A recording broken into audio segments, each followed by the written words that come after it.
నిన్నటి శ్లోకం 21 చూడండి.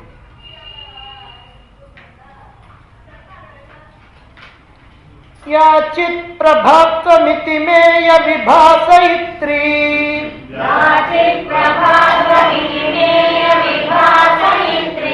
యత్సంక్రమాత్ ఘటపటాద్యవభాసికాదిః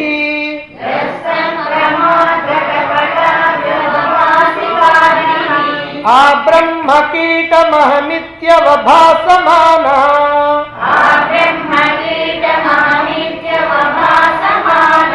యాసైవ సంవిదితి చింతయ సంతతం త్వం.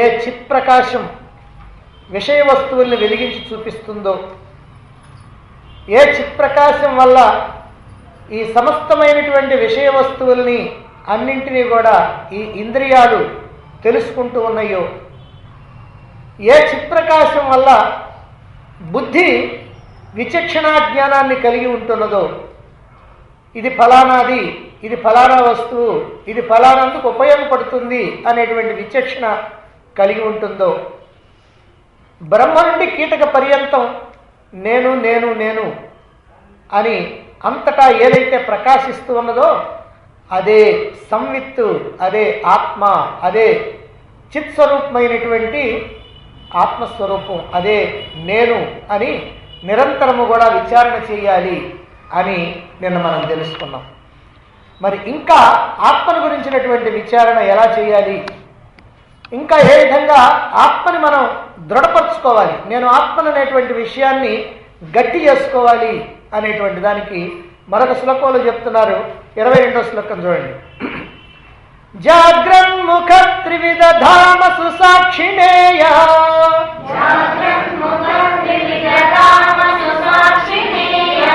జాగ్రన్ముఖ త్రివిధ ధామ విలక్షణాయ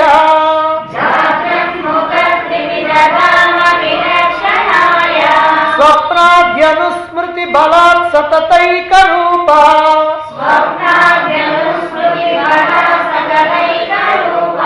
సైవాహమస్మి చితిరిత్యవధారయత్వం.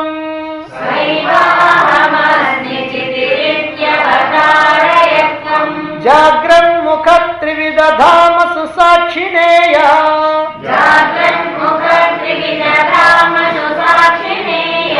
జాగ్రన్ముఖ త్రివిధ ధామ విలక్షణాయ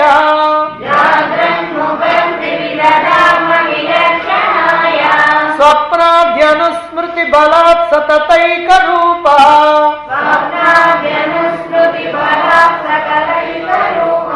సైవాహమస్మి చితిరిత్యవధారయత్వం.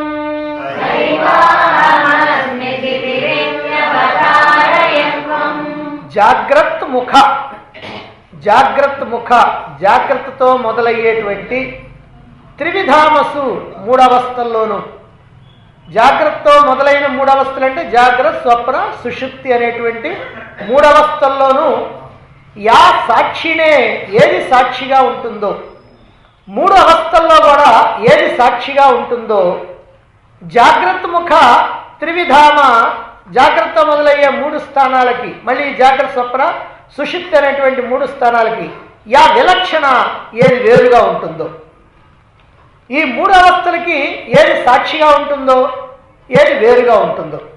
నిజంగా చెప్పాలంటే ఈ రెండు ఒకటే మాట. కాకపోతే సాక్షిగా ఉన్నదే వేరుగా ఉంటుంది, వేరుగా లేకపోతే అసలు సాక్షి ఎట్లా అవుద్ది? మనం ఎక్కడన్నా ఏదైనా చూస్తున్నామని అంటే దానికంటే నేను వేరుగా ఉంటే కదా నేను దాన్ని చూడగలిగేది, వేరుగా లేకపోతే ఎలా చూస్తాం? కనుక సాక్షిగా ఉంటే వేరుగా ఉన్నట్టే. కాకపోతే వేరుగా ఉంటే సాక్షిగా ఉంటారా ఉంటారని మాత్రం నమ్మకోలేదు. ఎందుకనంటే ఇప్పుడు మనం వేరుగా ఉన్నాం, మీకన్నా నేను వేరుగా ఉన్నా, నాకన్నా మీరు వేరుగా ఉన్నారు. కానీ ఎదురుగా దేనికన్నా సాక్షిగా ఉండాలంటే ఎదురుగా ఏదైనా వస్తువు ఉండొద్దు. అందువల్ల సాక్షి ఏదైతే అయిందో అది ఖచ్చితంగా విలక్షణంగానే ఉంటుంది. కాబట్టి ఇక్కడ ఏది సాక్షియో, మూడు అవస్థలకి ఏది సాక్షిగా ఉందో, మూడు అవస్థలకి ఏది విలక్షణంగా వేరుగా ఉంటున్నదో, స్వప్న ఆది అనుస్మృతి బలాత్, స్వప్న ఆది, స్వప్న మొదలైనటువంటి అంటే ఇక్కడ స్వప్నం నుంచి ఎందుకు మొదలుపెట్టాడు? ఇందాక జాగ్రత్త నుంచి మొదలుపెట్టాడు కదా. అంటే ఇప్పుడు ఇక్కడ జాగ్రత్త లేకుండా స్వప్న సుషుప్తులు రెండే. స్వప్నాది అంటే ఇక్కడ స్వప్న సుషుప్తులు అనమాట. ఈ స్వప్న సుషుప్తులు అనేటువంటి ఈ రెండు అవస్థల్లో నిరంతర జ్ఞాపకం కారణంగా ఈ రెండు అవస్థల్లో ఏ అనుభవాలు అయితే ఉన్నాయో ఆ అనుభవాన్ని నిరంతరం కూడా జ్ఞాపకం చేసుకుంటూ ఉన్నటువంటి కారణంగా సతత ఏకరూప ఎల్లప్పుడూ కూడా ఒకే రూపంలో ఉండేది ఏదో అంటే వాటిని గుర్తు చేసుకుంటూ స్వప్నంలో సుషుప్తిలో ఉన్నటువంటి విషయాలను గుర్తు చేసుకుంటూ ఏదైతే నిరంతరము కూడా ఒక్క రూపంగా ఏదో ఒకటే ఒక్క రూపంగా ఏ మార్పు లేకుండా ఉన్నదో సా అదే చితి ఏవా అహం అస్మి. అది ఏ చితి ఏవా, ఆ చితియే అహం అస్మి నేను అని త్వం అవధారయ. ఈ ప్రకారంగా త్వం నీవు అవధారయ అంటే నిరంతరము కూడా విచారణ చేస్తూ ఉండాలి. మనకంతా విచారణ విధానాన్ని చెబుతున్నారు. ఇక్కడ 16వ శ్లోకంలోనే విచారణ చేయాలి అని చెప్పి జడ చైతన్యాలను విచారణ చేయాలి, నిరంతరం విచారణ చేయాలని చెప్పి ఆ విచారణ ఎలా సాగించాలనో ఇప్పటివరకు కూడా చెప్పుకుంటూ వస్తూ ఉన్నారు. ఇక్కడ మనకి ఇక్కడ కనిపించేటువంటి వస్తువుల్ని మాత్రమే కాకుండా ఇక్కడ జాగ్రత్త స్వప్న సుషుప్తి యొక్క అనుభవాలను మనకి తెలియజేస్తూ ఉన్నారు.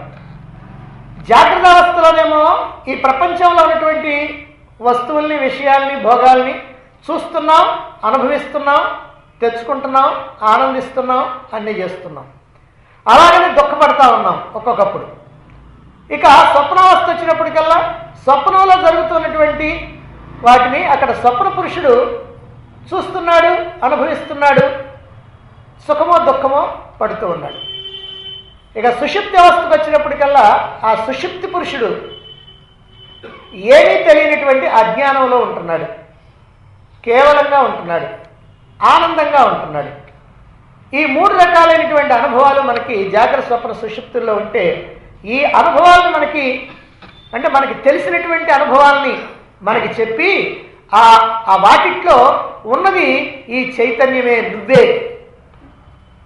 అని ఇక్కడ చెప్తున్నారు. అంటే వీటన్నిటికీ సాక్షిగా ఉన్నది నీవే, వీటన్నిటికీ వేరుగా ఉన్నది నీవే, వీటిని గుర్తుంచుకునేది కూడా నీవే అని ఇక్కడ తెలియజేస్తూ ఉన్నారు. మొదటిది సాక్షి. జాగ్రత్త స్వప్న సుషుప్తులకి సాక్షిగా ఉన్నావు అని చెప్తున్నారు. ఈ జాగ్రత్త స్వప్న సుషుప్తులు అనేటువంటివి జీవుడికి 3 అవస్థలు.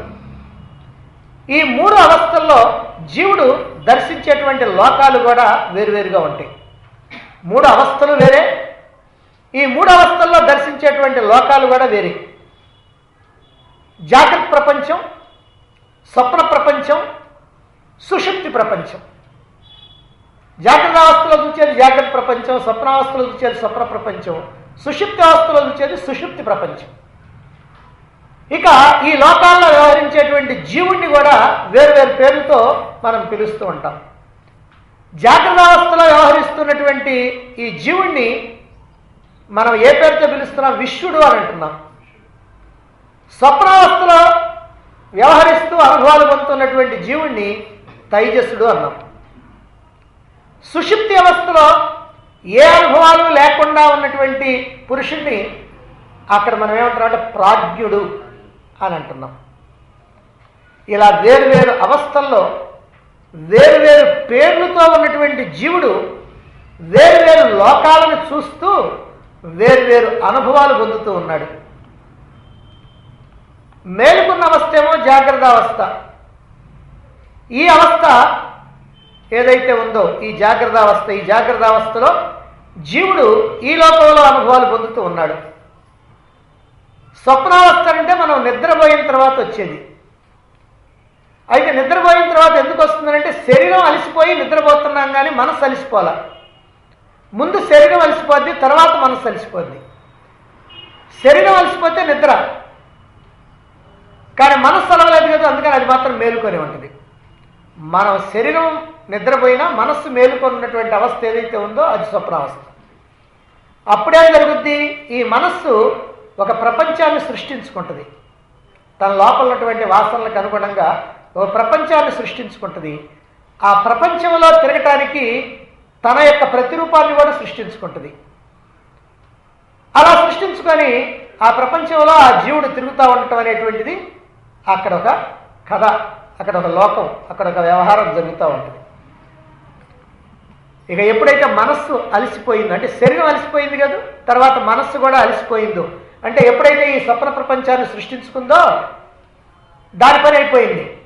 మనం పనులు చేసి మనం అలసిపోతాం, శరీరం అలసిపోద్ది. అది స్వప్న ప్రపంచాన్ని సృష్టించుకొని అది అలసిపోద్ది. అలసిపోయిన తర్వాత ఈ శరీరము మనస్సు రెండు అలసిపోయిన తర్వాత అప్పుడు గాఢ నిద్ర, దాన్నే సుషుప్తి అంటాం. ఈ అవస్థలో జీవుణ్ణి ప్రాజ్ఞుడు అంటారు. ప్రాజ్ఞ అంటే ఏమీ తెలియకుండా ఉండేటువంటి స్థితి, అందుకని ప్రాజ్ఞుడు అని అంటాం. కాబట్టి ఇలా శరీరము మనస్సు పూర్తిగా అలసిపోయి విశ్రాంతి తీసుకునేటువంటి సమయంలో జీవుడు హాయిగా నిద్రపోతాడు. అప్పుడు జీవుడికి ఏ అనుభవాలు ఉండవు, ఏ ఆలోచనలు ఉండవు, ఏమీ చెయ్యడు, ఏమీ తెలియదు. అందుకని ఆ స్థితిని చెప్తారు, కిమపి న జానామి సుఖేన మయా నిద్ర అనుభూయత. కిమపి న జానామి, నాకు అసలు ఏమీ తెలియదు, సుఖేన మయా నిద్ర అనుభూయత, హాయిగా నిద్రపోయాను నేను. ఈ విధంగా వేర్వేరు అవస్థల్లో వేర్వేరు అనుభవాలు ఉంటాయి జీవుడికి. జీవుడికి వేర్వేరు పేర్లు ఉన్నాయి, వేర్వేరు అవస్థలు, వేర్వేరు లోకాలు, వేర్వేరు అనుభవాలు. ఇక జీవుడు స్థూల శరీరంలో ఉన్నప్పుడు జాగ్రత్త లోకాన్ని చూస్తాడు, సూక్ష్మ శరీరంలో ఉన్నప్పుడు స్వప్న ప్రపంచాన్ని, స్వప్న లోకాన్ని చూస్తాడు. కారణ శరీరంలో ఉన్నప్పుడు సుషుప్తి శూన్యాన్ని చూస్తాడు. ఇక్కడ సుషుప్తి లోకాన్ని చూస్తాడనే కంటే సుషుప్తి శూన్యాన్ని, ఎందుకంటే అక్కడ ఏముండదు, ఆ సుషుప్తి శూన్యాన్ని చూస్తాడు. అయితే ఈ మూడు లోకాలని చూసేటువంటి, అనుభవించేటువంటి జీవుడు ఒక్కడేనా, వేరువేరా? ఇది ఇప్పుడు మనకు కావాలి. ఇంతవరకు మనకు తెలిసినటువంటి విషయం అయినప్పటికీ కూడా ఈ మూడు అవస్థల్లో విశ్వ తైజస ప్రాజ్ఞులు కదండి తిరుగుతుంది. మరి ఇక్కడ జీవుడు ఒక్కడా, వేరువేరా అనేటువంటి సందేహం మనకు అప్పుడప్పుడు వస్తూ ఉంటుంది. ఎందుకనంటే జాగ్రత్త అవస్థలో ఒక ఆయన డాక్టర్, కానీ స్వప్నావస్థలో కూలి అయ్యాడు, లేకపోతే కాంపౌండర్ అయ్యాడు, కావచ్చు కదా, అలా అయ్యాడు. జాగ్రత్త అవస్థలో ఒక ఆయన రైతు, స్వప్నావస్థలో అతడు మంత్రి. ఏదో లోపల అనుకుంటా ఉన్నాడు, నేను కూడా మంత్రిని అయితే బాగుండు, ఎంత దర్జాగా ఉంటుందని ఏదో మనసులో అనుకున్నాడు, గట్టిగా అనుకున్నాడు. అది కాస్త స్వప్న రూపంలో ఫలించింది. సుషుప్తిలో మాత్రం ఏమీ లేనటువంటి శూన్యంగా ఉంటాడు, ఎవడైనా అంతే. సుషుప్తిలో మాత్రం తేడా లేదు, ఏమీ లేనటువంటి శూన్యం. మరి ముగ్గురు కూడా వేరువేరు వ్యక్తులేగా. ఎందుకంటే జాగ్రత్తలోనేమో డాక్టరు, స్వప్నంలోనేమో కాంపౌండరు, సుషుప్తిలోకి వచ్చినప్పటికల్లా ఏమీ లేదు. అంటే మూడు వేరువేరేనా కాదా? వేరువేరే అనిపిస్తుంది. కానీ యథార్థం ఏమిటంటే ఇలా ముగ్గురుగా కనిపించేటువంటి ఈ మూడు వ్యక్తిత్వాలు కూడా, ముగ్గురుగా కనిపించేటువంటి మూడు వ్యక్తిత్వాలు ఒకే జీవుడు. ఆ జీవుడు మాత్రం ఒక్కడే. ఎలా? అనుభవాలేమో వ్యక్తిత్వాలవి, జీవుడు మాత్రం ఒక్కడే. అనుభవాలు వ్యక్తిత్వాలే, జీవుడు మాత్రం ఒక్కడే. రామారావు గారు, ఏ రామారావు? ఒక రామారావు. ఆయన పొద్దున్నే ఉదయం 10 గంటల వరకు ఇంట్లో ఉంటాడు. భార్యకి చేదోడు వాదోడుగా సహాయం చేస్తుంటాడు. పిల్లల యొక్క ఆలనాపాలన చూస్తూ ఉంటాడు. వాళ్ళకి ఏదైనా కావాలంటే కొనిపెట్టడం కానీ, చేయటం కానీ, మరి భార్యకి ఏదైనా కొనుక్కోవాలంటే డబ్బులు ఇవ్వటం కానీ, ఇవన్నీ చేస్తాడు. ఆయన ఏమంటారంటే గృహస్థుడు అంటారు కదా, ఇంటి యజమాని, ఇంటి పెద్ద అని అంటారు. 10 గంటల తర్వాత ఆయన బస్సు ఎక్కి పక్క ఊరికి వెళ్ళాడు. అక్కడ ఏం చేస్తాడంటే ఓ స్కూల్లో టీచర్గా పనిచేస్తుంటాడు. సాయంత్రం 4 గంటల వరకు అక్కడే ఉంటాడు. మధ్యాహ్నం భోజనం కూడా తీసుకెళ్తాడు, అక్కడే తింటాడు. ఏం చేస్తాడు అక్కడ పని అయినా అంటే ప్రతి పీరియడ్లో పిల్లలకి పాఠాలు చెప్తూ ఉంటాడు. అక్కడ ఆయన ఏమని పిలుస్తున్నారు? టీచర్, ఉపాధ్యాయుడు అని పిలుస్తారు. సరే, సాయంత్రం 4 అయిన తర్వాత చిన్నగా ఒక పార్క్ దగ్గరికి వస్తాడు. ఓ పార్క్ లాంటి ఒక ప్రశాంతమైనటువంటి ప్రదేశం ఉంది, అది పల్లెటూరులోని ఉంటే అక్కడ కూర్చుంటాడు. జనం ఎవరు ఉండరు, జనసంచారం ఉండదు. అక్కడ కూర్చొని చక్కగా ఆయనకి కవిత్వం మీద మంచి అభిరుచి ఉన్నందుకని కవిత్వం రాస్తూ ఉంటాడు. అప్పుడు ఆయన ఏమనాలా? కవి. ఏమండి, కవి, టీచరు, గృహస్థుడు ముగ్గురు ఒక్కరా వేరా అని మనం అడిగామనుకోండి, ఏం చెబుతారు? ఇక్కడ మాత్రం మన తెలివి బాగానే పనిచేస్తుంది. ముగ్గురు ఒక్కరేలేండి. ముగ్గురు ఒక్కరేమిటనండి, అక్కడేమో పిల్లలకి పాఠాలు చెబుతుండే, అక్కడేమో కవిత్వం రాసుకుంటుండే, ఇక్కడేమో ఇంట్లో పనులు చేస్తుండే, వాళ్ళకేదో కావాల్సినవి అడిగితే ఇస్తుండే, ఇది చేస్తుండే కదా. ఇవన్నీ అంతా వేరువేరుగా ఉన్నాయి కదా, అనుభవాలన్నీ వేరువేరుగా ఉన్నాయి కదా. ఈ అనుభవాలన్నీ కూడా వ్యక్తిత్వాన్ని, కానీ ఆ జీవుడు, ఆ మనిషి, ఆయన మాత్రం ఒక్కడే కదా. అదే ప్రకారంగా ఇక్కడ 3 అవస్థల్లో ఈ జీవుడు, ఒకే జీవుడు ఆ అనుభవాలు పొందేటప్పుడు, జాగ్రత్త అవస్థల అనుభవాలు పొందేటప్పుడేమో విశ్వడని, స్వప్నావస్థల అనుభవాలు పొందేటప్పుడేమో తైజస్సుడని, సుషుప్తిలో ఏమీ లేకుండా శూన్యంగా ఉన్నప్పుడు, హాయిగా ఉన్నప్పుడు, నిద్రపోతున్నప్పుడు అప్పుడేమో ప్రాజ్ఞుడని, ఇలా 3 రకాలుగా పిలిచారే కానీ మొత్తం మీద ఈ 3 రకాలైనటువంటి వ్యక్తిత్వాలకి వెనక ఉన్నటువంటి జీవుడు మాత్రం ఒక్కడే అనేటువంటి విషయం మనకి ఇక్కడ అర్థమవుతుంది. నిజంగా జీవుడికి ఈ 3 శరీరాలు కూడా 3 ధామాలు, 3 ఇళ్ళు. ఈ 3 జాగ్రత్త అవస్థ, స్వప్నావస్థ, సుషుప్త అవస్థ అంటే 3 కూడా 3 ఇళ్ళ లాంటివి అన్నమాట. 3 శరీరాలు కూడా ఆ 3 ఇళ్ళు. ఎందుకనంటే మనకి శరీరాన్ని ఏం చెప్తాం? ఈ క్షేత్రాన్ని గృహంతో కూడా పోలిసి చెప్తాం కదా. మరి స్థూల శరీరంలో ఉన్నప్పుడు జాగ్రత్త అవస్థ, స్థూల శరీరంలో ఉన్నప్పుడు జాగ్రత్త అవస్థలో ఉంటాడు కదా. సూక్ష్మ శరీరంలో కూర్చున్నప్పుడు స్వప్నలోకాన్ని దర్శిస్తాడు కదా. కారణ శరీరంలో ఉన్నప్పుడు ఏమీ తెలియనటువంటి అజ్ఞానంలో ఉంటాడు కదా. ఇందా చెప్పుకున్నాం. మరైతే స్థూల శరీరం అనేటువంటి ఇంట్లో కూర్చొని, ఇప్పుడు దాన్ని ఇల్లు అన్నాం కదా, స్థూల శరీరం అనేటువంటి ఇంట్లో కూర్చొని జాగ్రత్త లోకాన్ని దర్శిస్తూ అనుభవాలు పొందుతూ ఉంటాడు. ఆ జీవుడే స్థూల శరీరం నుంచి సూక్ష్మ శరీరంలో కూర్చొని ఏం చేస్తున్నాడు? స్వప్న లోకాన్ని దర్శిస్తూ అక్కడ అనుభవాలు పొందుతూ ఉన్నాడు. అదే జీవుడు కారణ శరీరంలో కూర్చొని, రెండిట్ల నుంచి లోపలికి వెళ్ళి కారణ శరీరంలో కూర్చొని సుషుప్తిలో ఉండి హాయిగా ఆనందంగా ఏమీ చూడకుండా, ఏమీ చేయకుండా, ఏమీ లేకుండా ఆనందంగా ఉన్నాడు. జీవుడి యొక్క అనుభవాలను బట్టి ఇందా చెప్పుకున్నాం. ఈ ఊళ్ళోనేమో గృహస్థుడు, పొరుగుళ్ళోనేమో టీచరు, పార్కులోనేమో కవి. అదే ప్రకారంగా ఇక్కడ స్థూల శరీరంలో కూర్చున్నప్పుడు విశ్వడు, సూక్ష్మ శరీరంలో కూర్చున్నప్పుడు తైజస్సుడు, కారణ శరీరంలో కూర్చున్నప్పుడు ప్రాజ్ఞుడు. ఆయన అనుభవాలు వేరు, ఈయన అనుభవాలు వేరు, ఆయన అనుభవాలు వేరు. అయితే ఈ 3 అనుభవాలు పొందుతుంది ఎవరు? ఒక్కడైనటువంటి జీవుడు అని. కాబట్టి జీవుడి యొక్క అనుభవాలను బట్టి ఇక్కడ ఈ 3 పేర్లు ఉన్నాయి కానీ లేకపోతే ఇంకేమీ లేదు. ఇక్కడ కూడా అంతే. జీవుడి యొక్క అనుభవాలను బట్టి, ఆ ఇంట్లో చేసేటువంటి పనులను బట్టి ఆయన ఇంటి పెద్ద, ఇంటి యజమాని అన్నారు. అక్కడ చేసే పని బట్టి టీచర్ అన్నారు. అక్కడ చేసే పని బట్టి కవి అన్నారు. అంటే పనిని బట్టి ఆ పేర్లు మార్పే కానీ అసలు పేరు మాత్రం ఆయన రామారావే, ఇక్కడ అక్కడ అక్కడ. అదే ప్రకారం ఇక్కడ కూడా ఈ పేర్లు 3 ఉన్నప్పటికీ విశ్వతైజస ప్రాజ్ఞులు అనేటువంటి పేర్లలో ఆయన ఏ రకంగా వ్యవహరించినప్పటికీ కూడా మొత్తం ఒక్కడే.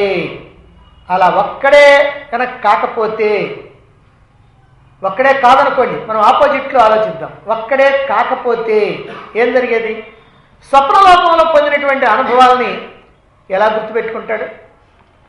రాత్రి మీకు ఏ స్వప్నం వచ్చిందో తెల్లారి పొద్దున్నే మీరు చెబుతున్నారు కదా, రాత్రి నాకు ఈ కళ వచ్చిందని చెబుతున్నారు కదా. మరి రాత్రి కళ్ళకన్నటువంటి వాడు వేరేవాడైతే ఇప్పుడు మీరెట్లా చెబుతారు? కాబట్టి మీరే మరి సుషుప్తిలో హాయిగా నేను నిద్రపోయానని చెబుతున్నారు కదా, మరి ఆ అనుభవాన్ని మీరు ఎట్లా చెబుతున్నారు? అది వేరేవాడు కనుకైతే వాడెవడో నిద్రపోతే నువ్వెట్లా చెబుతావు? అంటే ఆ స్వప్నంలో పొందినటువంటి అనుభవాలు కానీ సుషుప్తులై కానీ లేదు నిన్న జాగ్రత్త అవస్థలో జరిగినటువంటివి, నిన్న ఏం జరిగింది అది చెప్తావు. నిన్న వాడు కనపడ్డాడు రా, వాడికి నాకు తగాదైందని అంటే అది నువ్వు ఎట్లా చెబుతున్నావు? నువ్వు కాబట్టి ఈ 3 అవస్థల్లో ఉన్నటువంటి వాడు ఒక్కడే అనేటువంటి విషయం మనకు అర్థమైపోతుంది. అంటే జాగ్రత్త అవస్థలో అక్కడి జీవుడు చేసేటువంటి పనుల్ని పొందేటువంటి అనుభవాల్ని, అలాగే స్వప్నావస్థలో అక్కడికి జీవుడు చేసేటువంటి పనుల్ని పొందేటువంటి అనుభవాల్ని, సుషుప్తిలో ఏమీ తెలియకుండా ఉన్నటువంటి ఆ ఏమీ తెలియనటువంటి అజ్ఞానాన్ని, ఆ సుఖాన్ని ఎవరు సాక్షిగా చూస్తున్నారో అదే జీవుడి యొక్క అసలు స్వరూపం. అంటే ఈ 3 అవస్థల్లో కూడా ఇప్పుడు నువ్వు చెప్తున్నావు కదా, నేను స్వప్నంలో అట్లా సుషుప్తిలో అట్లా అని చెప్తున్నావంటే అది ఎట్లా తెలుసు నీకు? అంటే నీకెవరో లోపల అందిస్తున్నారు. ఎవరు అందిస్తున్నారు? అదే జీవుడు సాక్షి. ఎవరా సాక్షి? అదే చిత్తు, అదే చైతన్యం, అదే నీ అసలు స్వరూపం. కాబట్టి నీ అసలు స్వరూపం ఏమిటనంటే ఆ 3 అవస్థల్ని కూడా చూస్తూ ఉన్నటువంటి కేవల సాక్షి. ఆ 3 అవస్థల్లో ముగ్గురు పొందుతున్నటువంటి అనుభవాలు, 3 వ్యక్తిత్వాలు పొందుతున్నటువంటి అనుభవాల్ని కేవలంగా చూస్తూ ఉన్నటువంటి సాక్షి చైతన్యం, చితి. అదే నేను, అదే నీవు. కాబట్టి ఆ చితి ప్రకాశం, ఆ చైతన్యం ఏదైతే ఉందో దానివల్లనే 3 అవస్థలు, అందులో అనుభవాలు అన్నీ కూడా జరుగుతూ ఉన్నాయి. కాబట్టి 3 అవస్థల్లో ఉన్నటువంటి అనుభవాలకి సాక్షి ఎవరయ్యా అంటే ఈ చిత్తి ప్రకాశమే, ఈ చైతన్యమే సాక్షి. ఆ సాక్షే నేను అనేటువంటి విషయం మనకి ఇక్కడ అర్థమవుతుంది. 3 లోకాలని చూడాలన్నా, 3 ధామాలని అంటే 3 ఇళ్ళని అంటే స్థూల సూక్ష్మ శరీరాలని వాడుకోవాలన్నా చైతన్యం కావాలి. చైతన్యం వద్దు.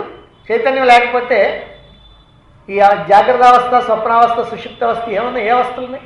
సరిపోయినటువంటి వాడికి ఏ అవస్థలు ఉన్నాయి? కాబట్టి ఏమి లేవు. అందువని అన్నిటికీ చైతన్యం కావాలి. అదే జీవుడి చైతన్యం, అదే నేను.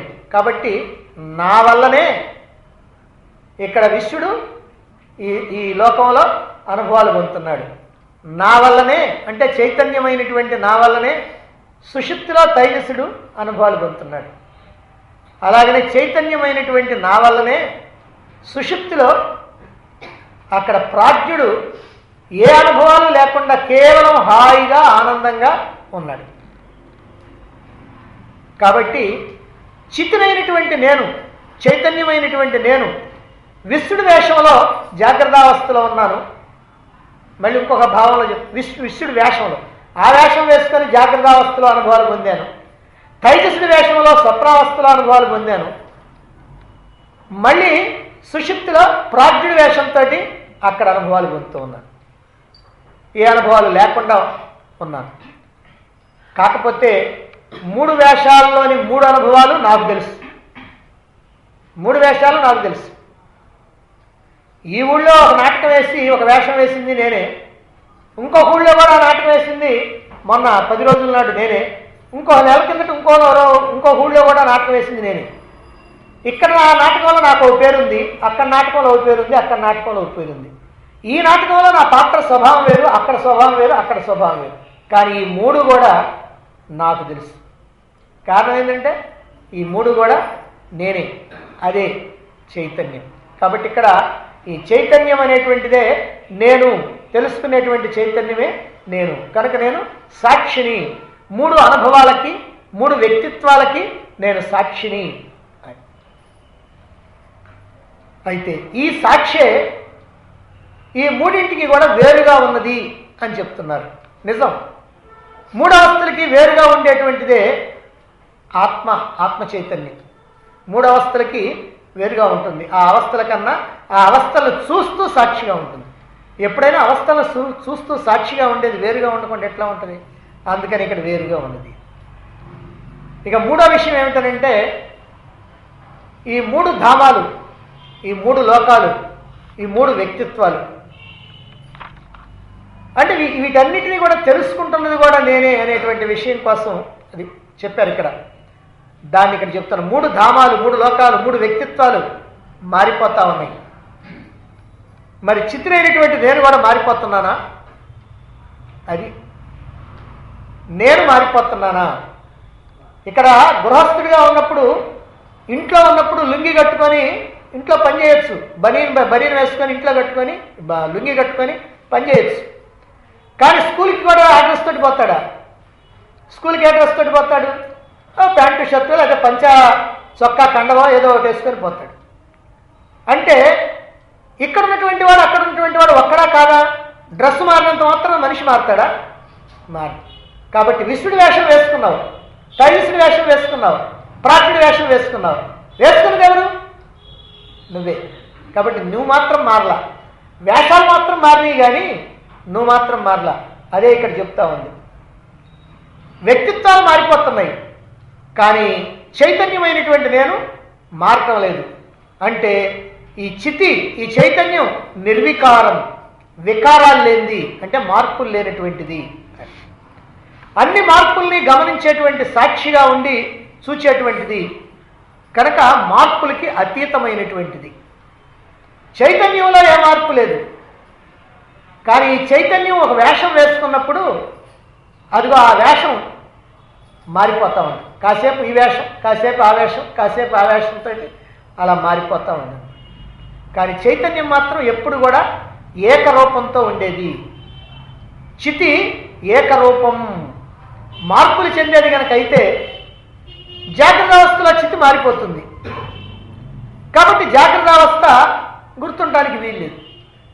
నిజంగా మారేది కనుక అయితే జాగ్రత్త అవస్థలో ఒకటి, స్వప్నావస్థలో ఒకటి అయితే జాగ్రత్త అవస్థలో స్వప్నావస్థలో ఉండదు, స్వప్నావస్థలోది సుషుప్తిలో ఉండదు.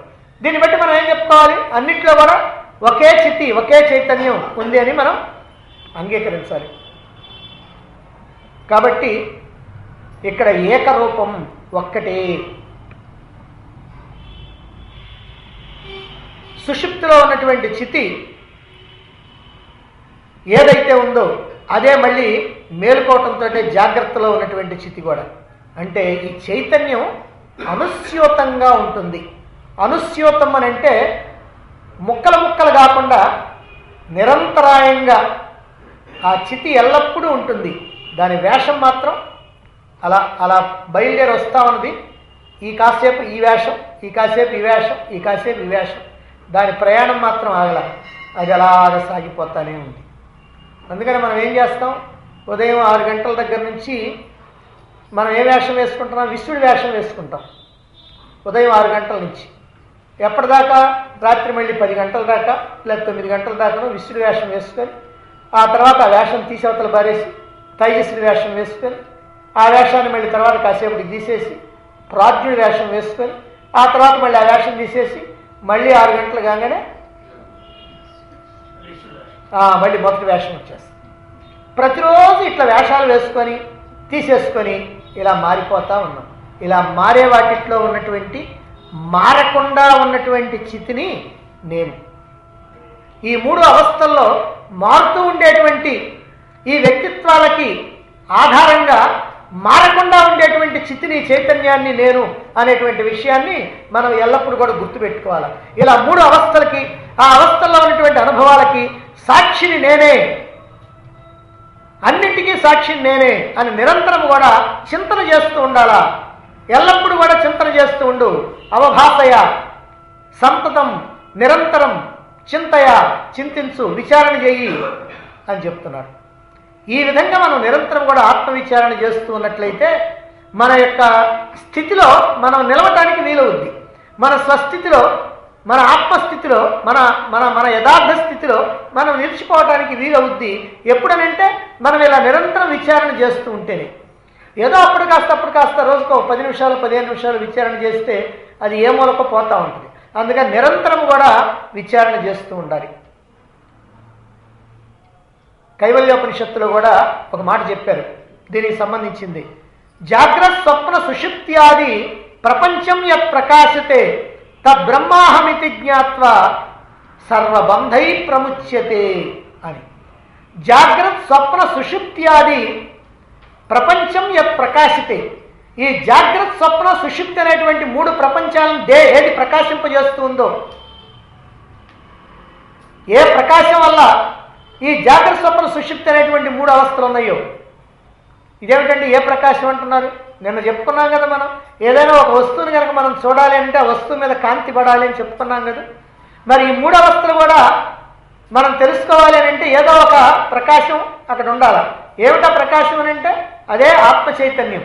కాబట్టి చెబుతుంది జాగ్రత్త స్వప్న సుషుప్త్యాది ప్రపంచం యత్ ప్రకాశతే, ఏదైతే ఈ ప్రపంచాన్ని ప్రకాశింపజేస్తుందో తత్ అది బ్రహ్మ అహం ఇతి జ్ఞాత్వా, తద్బ్రహ్మ ఆ బ్రహ్మము అహం ఇతి జ్ఞాత్వా నేనే అని తెలుసుకొని సర్వబంధై ప్రముచ్యతే సమస్తమైనటువంటి బంధాల నుంచి కూడా విడుదల పొందు అన్నారు.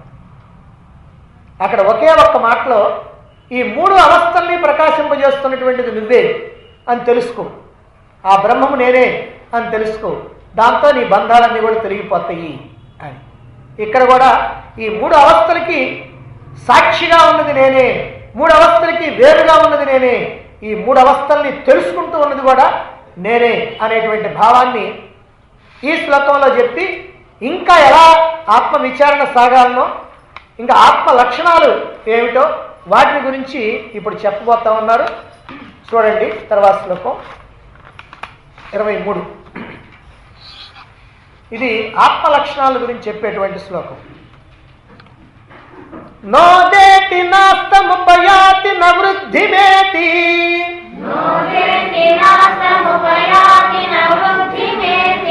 నైవోపయాతి పరిణామమపక్షయం వా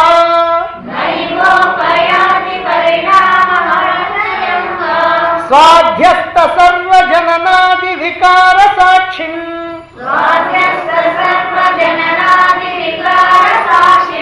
ఏషా హి సంవిదితి చింతయ సంతతం త్వం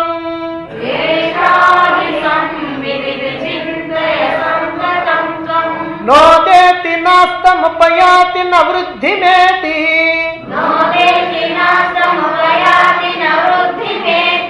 నైవోపయాతి పరిణామమపక్షయం వా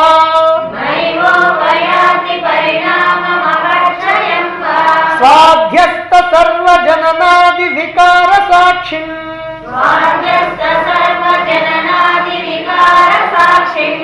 ఏషా హి సంవిదితి చింతయ సంతతం త్వం.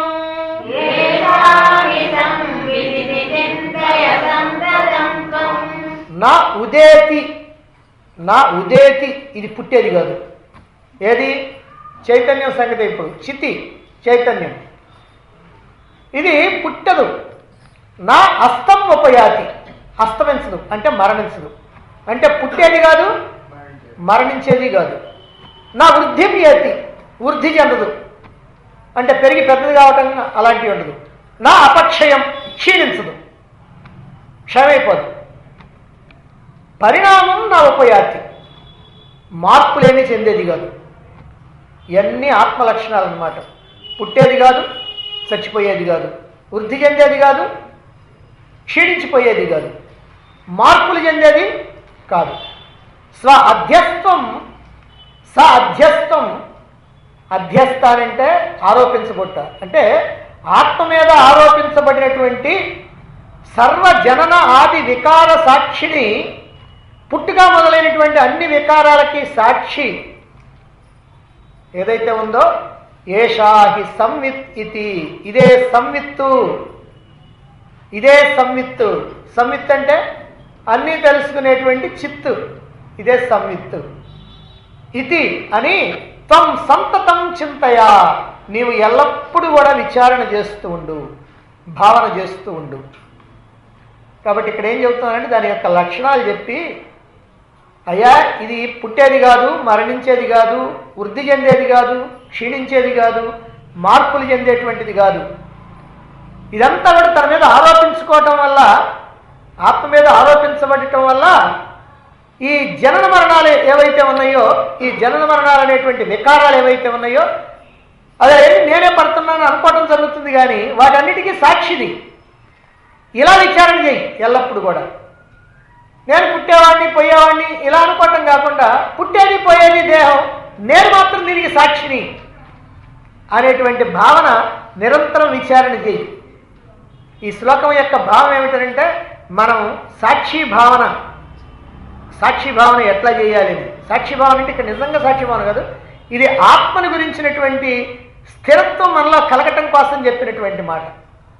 కాబట్టి ఏం చేయాలంటే, ఈ దేహాది ఇంద్రియాలు వేటితోటైనా సరే ఇక్కడ పనులు జరుగుతూ ఉన్నప్పుడు వాటితో మనం తాదాత్మ్యం చెందకుండా వాటికి వేరుగా ఉండి, ఇదిగో వీటికి వేరుగా ఉన్నటువంటి సాక్షిని నేననేటువంటి భావన చేస్తూ ఉన్నట్లయితే నువ్వు నీ స్థితిలో నువ్వు ఉండగలుగుతావు అని. జాగ్రత్త, స్వప్న, సుషుప్తి అవస్థల్ని, ఆ అవస్థల్లో ఉన్నటువంటి జీవుడి యొక్క అనుభవాలకి సాక్షి అయినటువంటిది ఈ చిత్తి ప్రకాశం, ఈ చైతన్యం అని. అటువంటి చిత్తి ప్రకాశాన్ని, అటువంటి చైతన్యాన్ని, అటువంటి ఆత్మని నేనే అని నిరంతరము కూడా విచారణ చేస్తూ ఉండు. అప్పుడే జీవుడి యొక్క యథార్థ స్థితి ఏదైతే ఉందో ఆ యథార్థ స్థితిలో ఉండటం జరుగుతుంది అని మనం ఇంతకుముందు శ్లోకంలో చెప్పుకున్నాం. 3 అవస్థలకి సాక్షిని, ఆ సాక్షి అయినటువంటి నేనే ఆత్మని అని నిరంతరం విచారణ చేయమన్నారు. ఇక ఈ శ్లోకంలో ఇంకా జీవుడి యొక్క స్థితిగతుల్ని, యథార్థ స్వరూప స్వభావాల్ని, ఇక్కడ జీవుడి యొక్క స్వరూప స్వభావాలు ఉన్నాయి. యథార్థమైనవి ఉన్నాయి, కల్పితమైనవి ఉన్నాయి.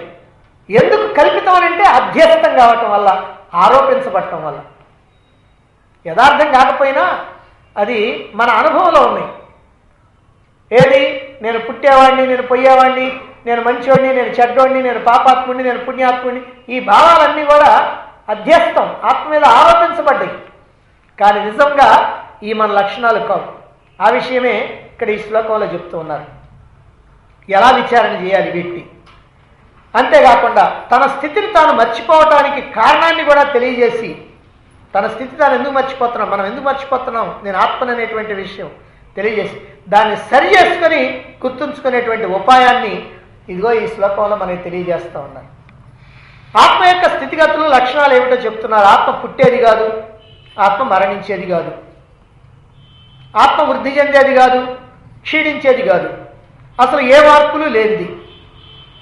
ఇంతకీ ఆత్మ ఆత్మ ఆత్మ అంటున్నారు కదండి. ఆత్మ అంటే ఏదండి, ఎక్కడుంటుంది? ఆ ఆత్మ అంటే నేనే. మళ్ళీ అది మర్చిపోకూడదు. అంటే నేనే పుట్టేవాడిని కాదు, మరణించేవాడిని కాదు, వృద్ధి చెందేవాడిని కాదు, క్షీణించేవాడిని కాదు, ఏ మార్పులు చెందేవాడిని కాదు అనేటువంటి భావన మనకు ఉండాలి. ఎల్లప్పుడూ కూడా నాకు పుట్టుక లేదు, మరణం లేదు, వృద్ధి లేదు, క్షయం లేదు, ఏ మార్పులు లేవు అనేటువంటి భావన ఉండాలి. కానీ మనకున్న భావన ఏమిటి?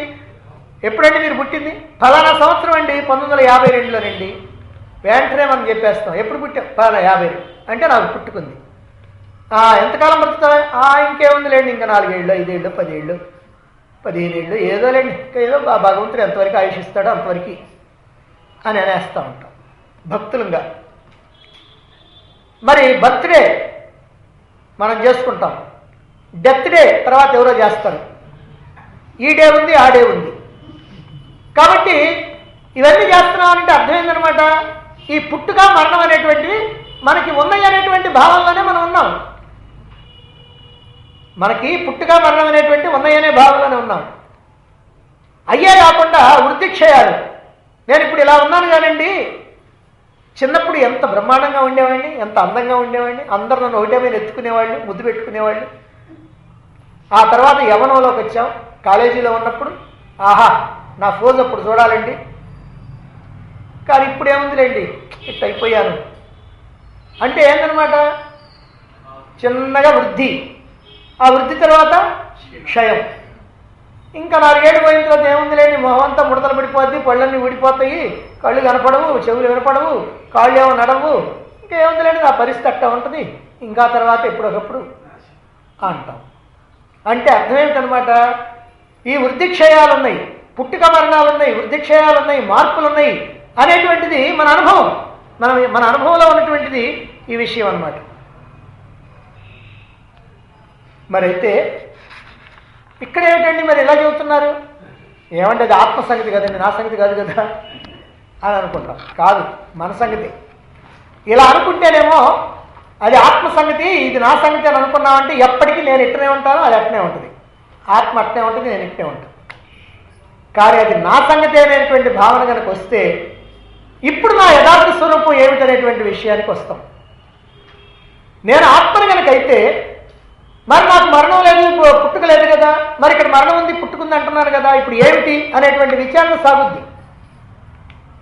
నేనేమో ఆత్మనాయ, ఆత్మకేమో జనన మరణాలు లేవు, వృద్ధి క్షయాలు లేవు, అలాగనే మార్పులు లేవు.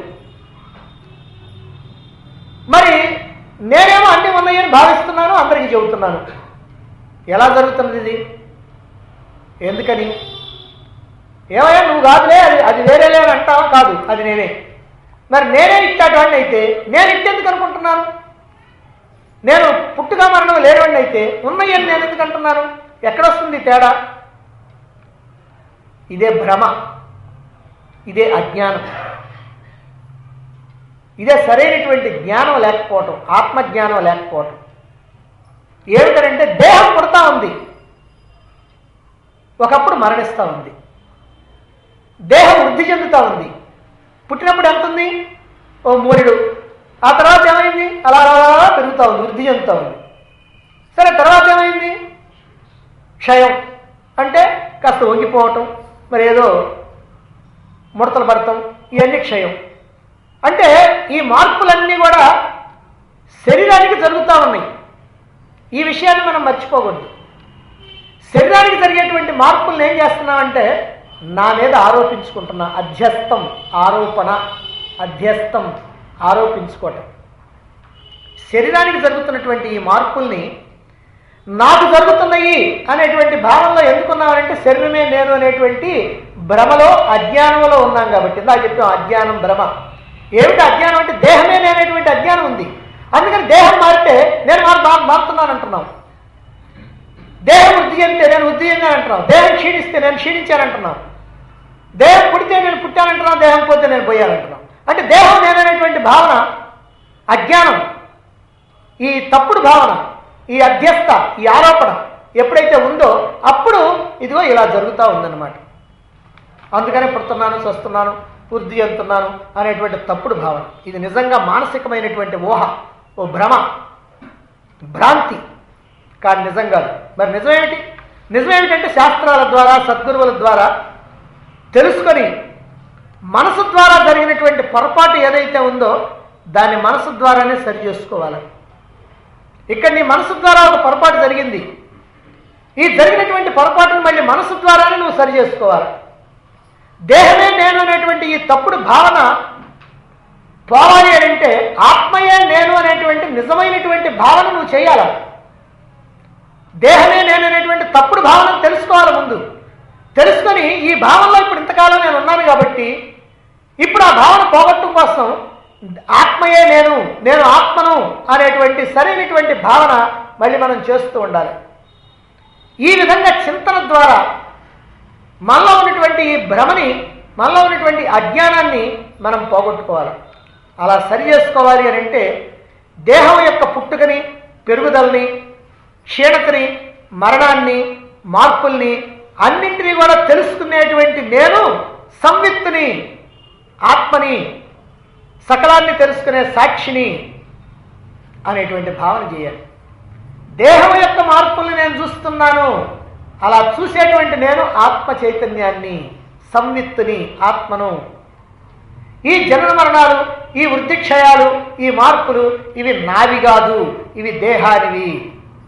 నేను నిర్వికారమైనటువంటి సాక్షిని, అంటే ఏ వికారాలు లేకుండా ఉన్నటువంటి సాక్షిని అని విచారణ చేస్తూ అలా సాక్షిగా తెలుసుకునేటువంటి తెలివిగా, చితిగా, చైతన్యంగా అలా ఉండిపోవాలి.